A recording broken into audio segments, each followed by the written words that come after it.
नमस्कार, हमारे चैनल वेदांत में आपका स्वागत है।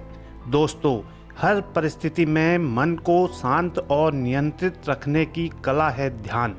योग सिद्ध स्वामी विवेकानंद ने जीवन में ध्यान को बहुत महत्वपूर्ण बताया है।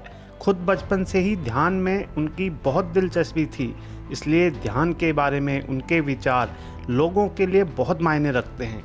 उन्होंने ज्ञान अर्जित करने के लिए ध्यान को बहुत अहम बताया था।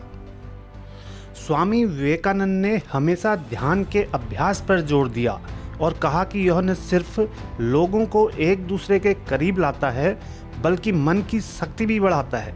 यानी जब आप मेडिटेशन का अभ्यास नियमित रूप से करने लगते हैं तो आपका मन बाहरी आकर्षण से भटकता नहीं है। उनके मुताबिक ध्यान मन के सभी विचारों के आत्म मूल्यांकन की प्रक्रिया है। स्वामी विवेकानंद के मुताबिक पढ़ने के लिए जरूरी है एकाग्रता, एकाग्रता के लिए जरूरी है ध्यान। मेडिटेशन से ही हम इंद्रियों पर संयम रखकर एकाग्रता प्राप्त कर सकते हैं। स्वामी विवेकानंद ने हमेशा ध्यान के अभ्यास पर जोर दिया और कहा कि यह न सिर्फ लोगों को एक दूसरे के करीब लाता है, बल्कि मन की शक्ति भी बढ़ाता है। यानी जब आप मेडिटेशन का अभ्यास नियमित रूप से करने लगते हैं तो आपका मन बाहरी आकर्षण से भटकता नहीं है।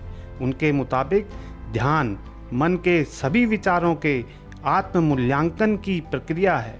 विवेकानंद के बारे में कहा जाता है कि अपनी ध्यान की शक्ति के कारण ही उन्होंने एक मोटी किताब सिर्फ आधे घंटे में कंठस्थ कर ली थी, जिसे दूसरे विद्वान को पढ़ने में 7 दिन लगे।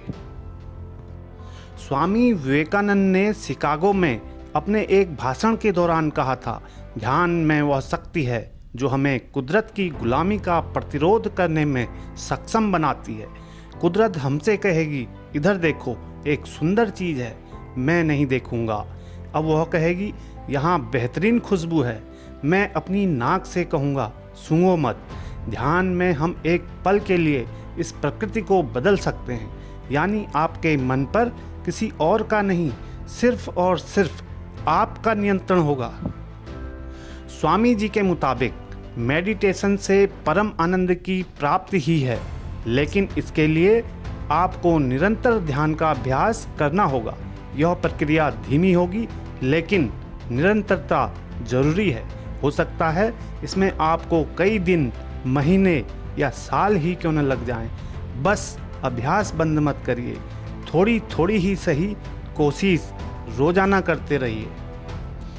ध्यान के कई तरीके हैं, लेकिन आमतौर पर इसका मुख्य उद्देश्य है मन पर नियंत्रण और इसे शांत रखना। मन झील की तरह है और विचार उस पत्थर की तरह है जो उसमें तरंगें पैदा करके उसे अशांत कर देते हैं। शांत रहें, तभी हम जान पाएंगे कि हम क्या हैं। जब आपका मन उत्तेजित रहेगा तो आप शांत नहीं हो सकते। इसे शांत करने की शक्ति सिर्फ ध्यान में है। मन तो बंदर की तरह इधर उधर करता है, लेकिन हमें ध्यान के अभ्यास से इसे शांत करना होगा। स्वामी विवेकानंद के अनुसार मेडिटेशन के अभ्यास का सबसे सही समय है सुबह। सुबह प्रकृति के साथ ध्यान का अभ्यास करना शुरू करिए और मन में दोहराइए कि सब खुश रहें, शांत रहें, आनंद में रहें। मेडिटेशन की शुरुआत में मन में बहुत से विचार आएंगे, इन्हें आने दें। नियमित अभ्यास से विचार अपने आप कम हो जाएंगे और आप शांति का अनुभव करेंगे। मस्तिष्क में कमल की कल्पना करिए, 8 पंखुड़ियाँ और योगी की 8 शक्तियाँ। कमल के अंदर उस सर्वशक्तिमान की कल्पना करिए जिसका नाम है ओम, और उसी पर ध्यान लगाइए। विवेकानंद के मुताबिक आप कोई आसन बिछाकर आराम से पद्मासन या सुखासन की मुद्रा में बैठकर ध्यान लगा सकते हैं। दोस्तों, आज के लिए इतना ही। मिलते हैं एक नई एपिसोड में नई कहानी के साथ। धन्यवाद।